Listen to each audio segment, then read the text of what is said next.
Good afternoon. My name is Eric Jackson, and I'm the leader of a Plan B investor group in Motorola, pushing for some significant changes at the company, which we think will unlock tremendous value and be more beneficial than the current status quo approach by the current Motorola board and management team.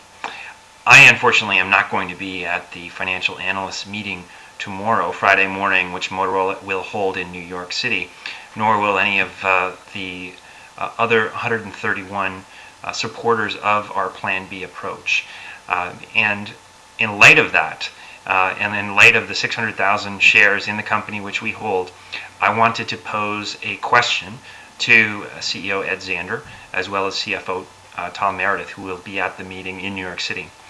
The question relates to the leadership over the past year, and some comments made by CFO Tom Meredith yesterday on Wednesday at the Citigroup Technology Conference, in which he spoke with investors. CFO Meredith, who's also a board member, made two, I think, significant comments. One is that he said, "It was our mistake. We knew we were wrong and we admit it," in response to questions of past performance. He recognizes and clearly is trying to put the bad news of the past year behind the company. He also said, though, in response to a question about the current state of morale at Motorola, whenever a company lays off people, morale takes a hit. It's a symbol of management failure.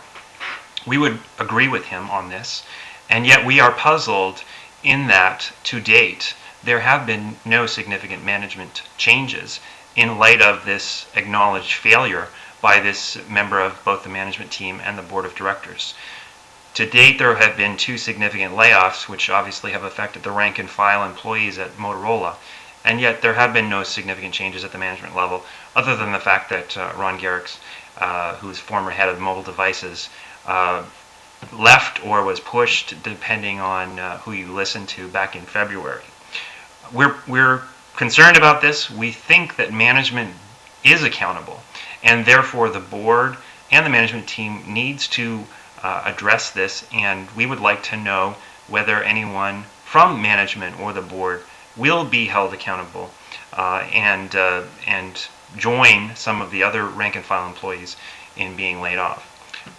Follow-up to that question, though, is if another disappointing quarter happens and is announced or pre-announced this October, will Mr. Zander do the honorable thing and step down from the company? Thanks for taking this question.